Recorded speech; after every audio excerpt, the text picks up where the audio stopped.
I'm Aubrey Sitterson, and this is SKALD. You're about to hear a single chapter of an ongoing fantasy narrative, one I've written to be heard, not read. My voice, it's the only instrument, the only method of delivery, and it's all done in one single, flawless take. SKALD is serialized, so we pick up exactly where we left off last time. If this is your first episode, you might feel a little lost at the beginning, but I'm thinking you can figure it out.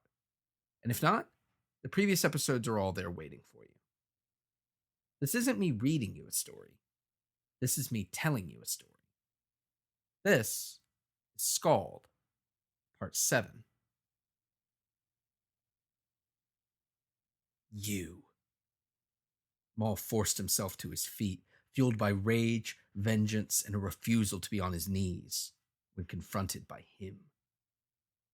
The madness swept up around Maul, giving him tunnel vision that blocked out everything but that hate-filled, wicked smile. He staggered, trying to find solid ground in his domain, where nothing was solid. Must you haunt me wherever I go? Why not just finish the job? Maul clutched his cudgel, clenched his teeth, and spat. Cast me into that inky black void of nothingness, and be done with it. He just laughed, carving out a space in the roiling insanity where he makes his home, summoning up a fire pit full of dying coals where before there had been nothing but twitching lunacy. How I wish I could be done with you and your impertinent tone. But no, you're still a piece on my board, a valuable piece at that, and you still have a role to play in my game. He sat down by the fire. Come, warm yourself by my light. Reluctantly, Maul stepped forward, stepped into the light emitted from the coals that he blew upon, coaxing out light and warmth with a steady flow of breath. As the light grew, Maul felt the madness subside, felt the crazed voices of the underneath cease their babbling, so with little choice, he accepted, crouching warily by the crackling embers. I'm no pawn of yours. Our deal is done, and I would have that be the end of it. You talk so frequently of your destiny, what you are owed, what you deserve, never realizing who holds the keys, never acknowledging that it is I, and only I, who can give it to you, that it is I who will give it to you. I no longer need you or your profane magics. The Ferris will send me home, and I shall take the throne myself. He chuckled again, leaning back as the fire began to grow, seemingly of its own accord. Are you really that simple?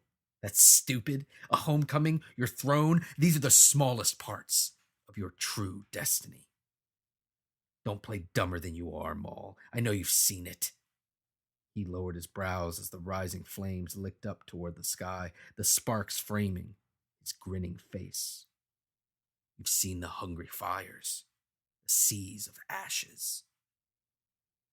Maul's throat tightened as he heard the words, his mind filling once again with the imagery that haunted him whenever the rage took hold, sinking its talons deep within him.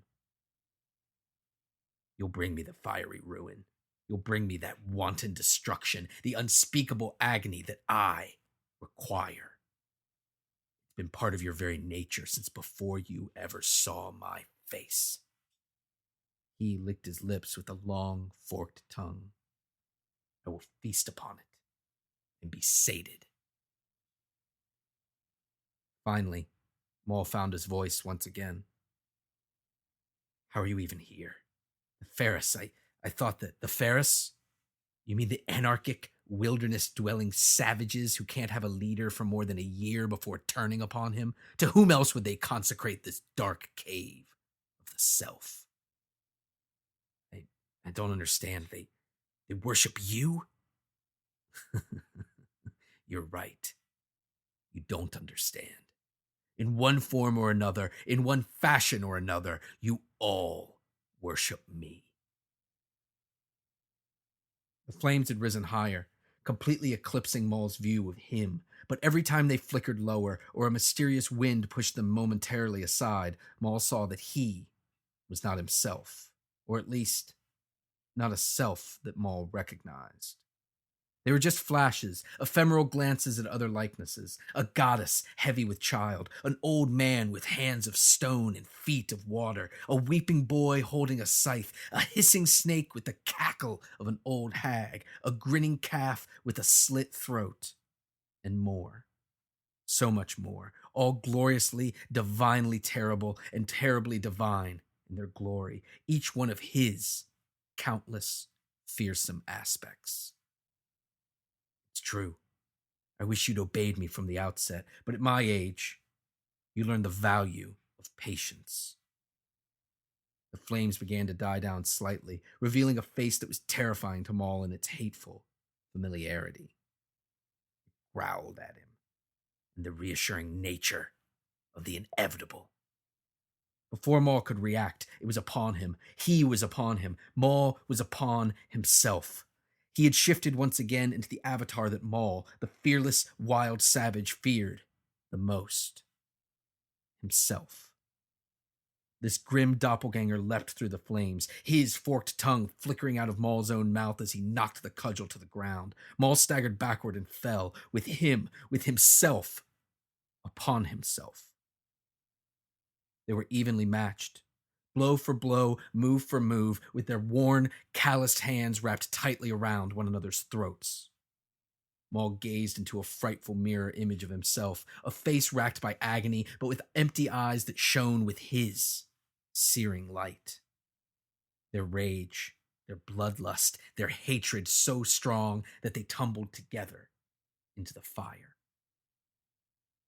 They rolled amongst the hissing embers. They coughed and hacked from the smoke, their skin and flesh scorched and turned to cinders, but still they would not let go, their rage locking them together in a death grip that could lead to only one unrelentingly dark place. They would give no quarter. They would show no mercy. They would not give up, so they burned to dust and blew away in the arcane winds of that hidden place. In the most ancient of forests, there's a natural truth that always holds.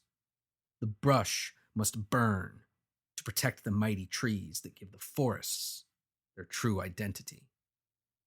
The wild, undisciplined growth must be swept away so that those primordial giants might continue to thrive, digging their roots down, clutching the very earth for their survival. Even the rough bark, which is meant to protect that cyclopean flora, must, from time to time, be burnt away, allowing the tree to shed that which is damaged and scarred, leaving behind only the true self that pulses with life underneath. Maul awoke coughing, face down in the fetid ooze of that now absent, pulsating heap, alone in that cold, dank cave, forcing out the ruinous ichor that filled his lungs. It was still nighttime when Maul, his cudgel by his side, left the cave to find the human girl, Grithanna, waiting for him. She was shocked, horrified, and amazed as Maul staggered out, covered in dark, viscous slime and reeking of some untold horror. Maul, what are you doing? It's been 2 days. 2 days. Maul spat, hoping that it was the last of the thick, foul fluid that had filled his lungs. What did I tell you, girl? The Ferris have no compassion for our kind. They simply left me for dead inside that. No, that's not it at all. Grithanna shook her head, allowing Maul to see that broad, joyous smile for the first time. They expected your resurrection to take at least 3 days. And I guess I did you one better. Maul cleared his throat and pointed at the leather skin Grithanna wore at her waist. What's in it? Spring water. She willingly offered it up to him. Maul raised the water skin to his dry, cracked lips. It'll have to do. Still amazed at Maul's early emergence, Grithanna offered him her shoulder for balance. How do you feel? Maul grinned and strode confidently past the young human girl. Hungry.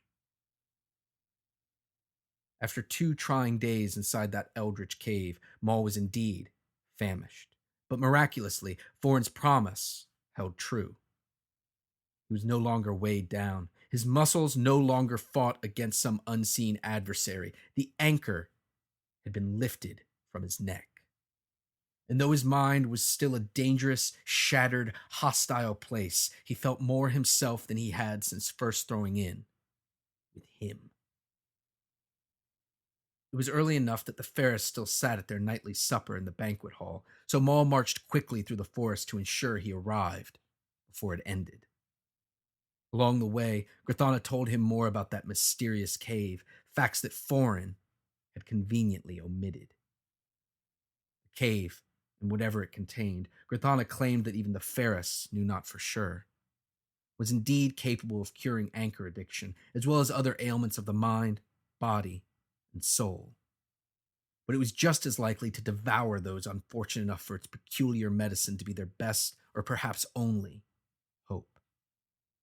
In all the years the Ferris had made their home in this forest, none had emerged in less than 3 days, and the many who took longer than 5 days were never seen again. Grithanna had waited by the cave in every hour that she could spare, every moment that was not taken up by chores, sleep, or battle training. She even took her meals within earshot of the ceaseless screams and incessant howls that came roaring out of that terrifying cavern for the duration of those 2 dreadful days. So now, with Maul returned, the strength in his limbs, the drive in his voice, the burning desire to move forward, Grithanna found herself excited, thrilled, elated at the prospect of Maul making good on his part of the bargain, seizing that terrible monster's horn so that her adoptive tribe might ensure its future survival. As Grithanna spoke, skipping to keep up with Maul's long, purposeful strides, the savage once again saw something familiar in the girl. The broad smile quick to laugh, the fire in her eyes quick to rage, a flash of recognition shot through Maul's brain, a blast of sheet lightning overtopped that broken, craggy mindscape. This girl, she was no. He would not make her life any more difficult than it was already fated to become. Let her have this time, this joy, this excitement, this youth that Maul had stolen from him. With Grithanna close behind, Maul stormed into the clearing the Ferris used as their banquet hall. The joyous mealtime discussion, the aimless playing of simple instruments, the sound of wooden utensils knocking gently against hungry teeth.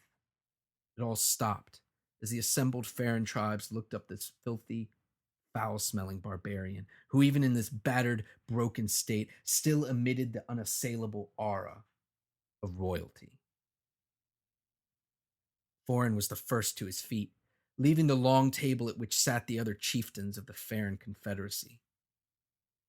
King Maul, you've returned far faster than we expected. How did you retrieve what I'm owed?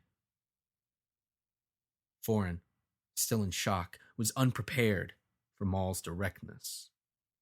We've not yet. We didn't expect you so soon, Your Majesty.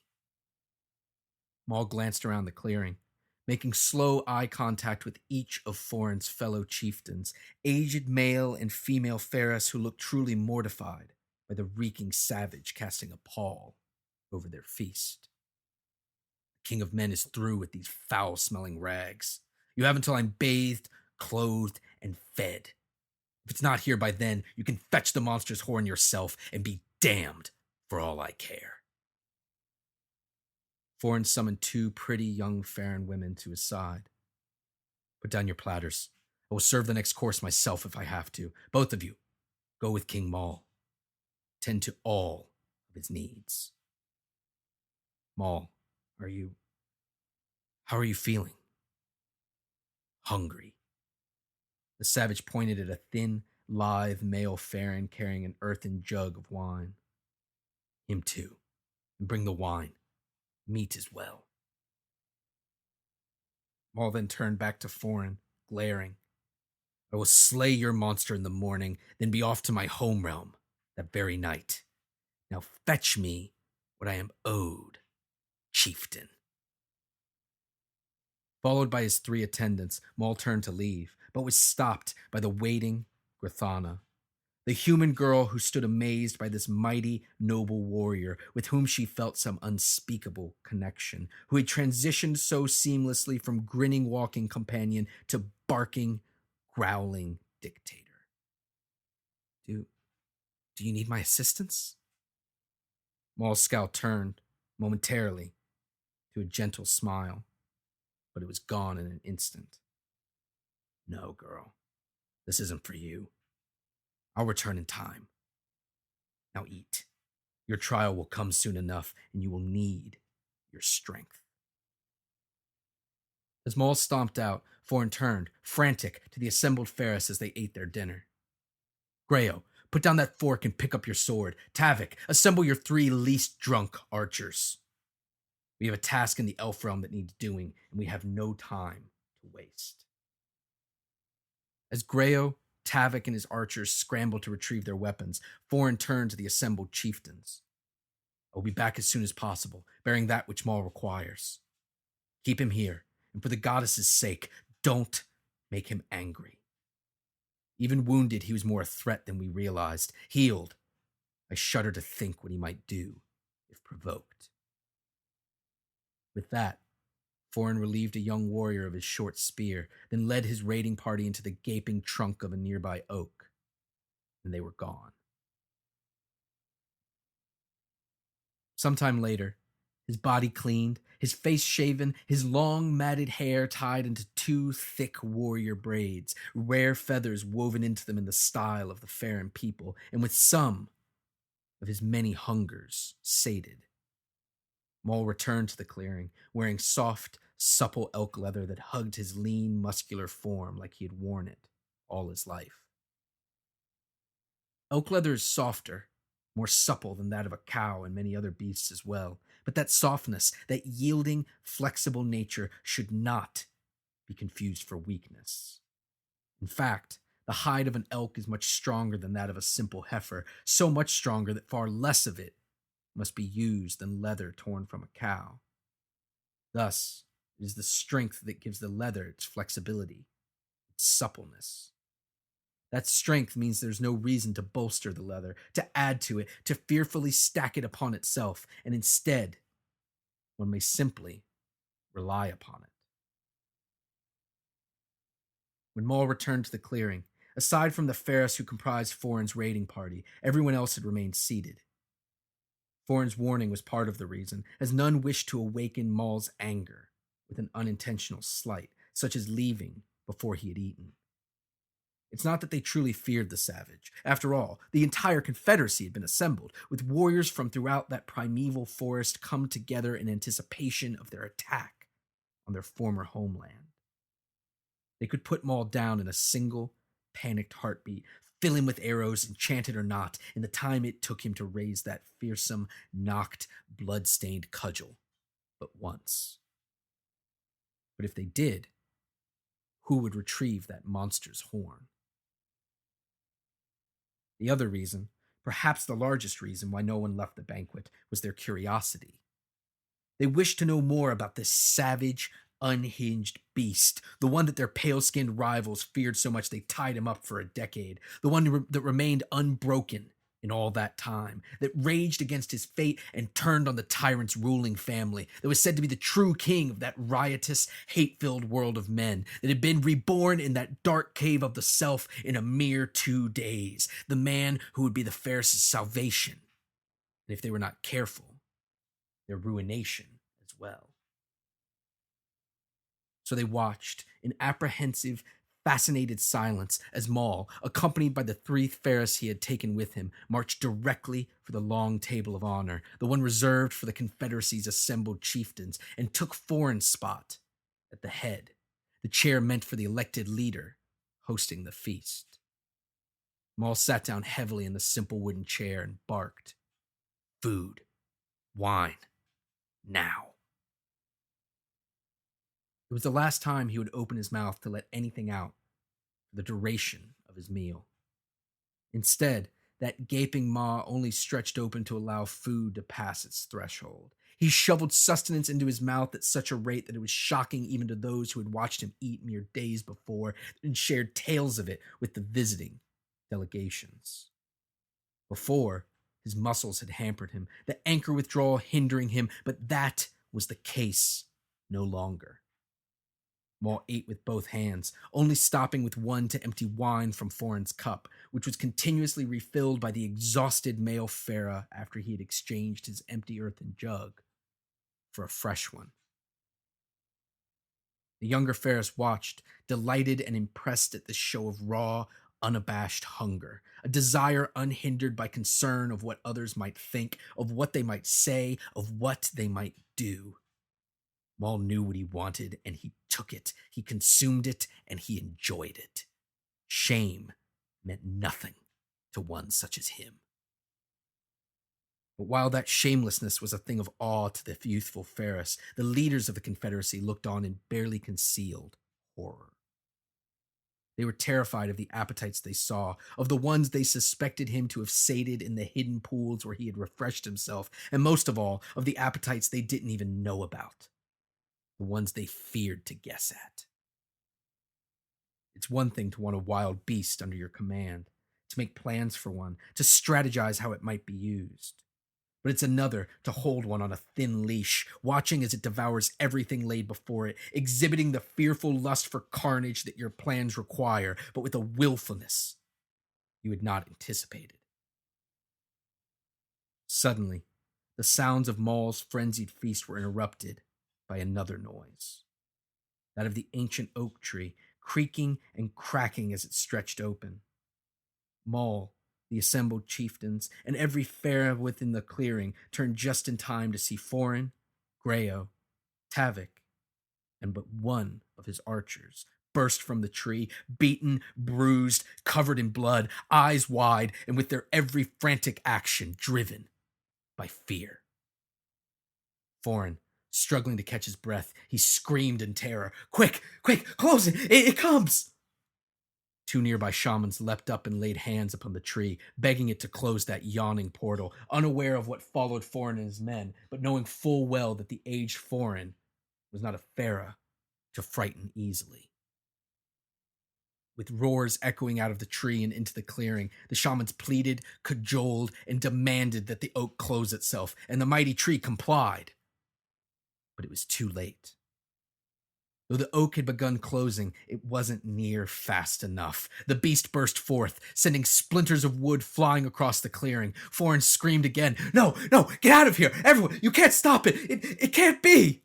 The impossible beast sprung forward, barreling over Foreign and the warriors who had hastily assembled to stop it, knocking them aside with a massive clawed paw that struck like a warhammer. It leapt upon the nearest table, sending chairs, tables, plates, and bodies flying with the sweep of its tail. The Ferris nearest the beast dove for cover, unfamiliar with and shocked by the primal terror they felt for this thing that had seemingly erupted not just from another realm, but from some dark ancestral past, a wicked, atavistic memory that haunted their race's collective nightmares. The beast stood upon the table, arched its back, let out a piercing hiss that shook the Farah arrows lying idly in their quivers. It bared teeth as sharp as the swords that sat useless in their sheaths. Every last bit of air and hope were sucked out of that now damned clearing as the beast, fresh Farah blood dripping from its ravenous jaws, from its murderous claws, let out an otherworldly roar, proudly proclaiming its inevitable triumph. If you're enjoying SKALD, please leave a good review on iTunes, Stitcher, or preferably both. I know you think that someone else will do it and you won't need to, but you're wrong. They're all thinking the exact same thing, so please leave a review. SKALD is made available completely free of charge, but if you want me to be able to keep it going, the best way to do it is through Patreon, where you can pledge as little as $1 a month to help pay for the show. For more information, head to Patreon, patreon.com/skald. I would absolutely love to talk to you on social media. Twitter, Facebook, and Instagram, they're all just Aubrey Sitterson. AubreySitterson. No spaces, no numbers. Or you can head over to my website, aubreysitterson.com, spelled the same way, for links to everything, including social media, my non-SKALD related projects, t-shirts, credits, bio, and contact information. Finally, if you're digging SKALD, please tell your friends, in real life, online, anywhere you can find them. Thanks for listening. I'll talk at you next week.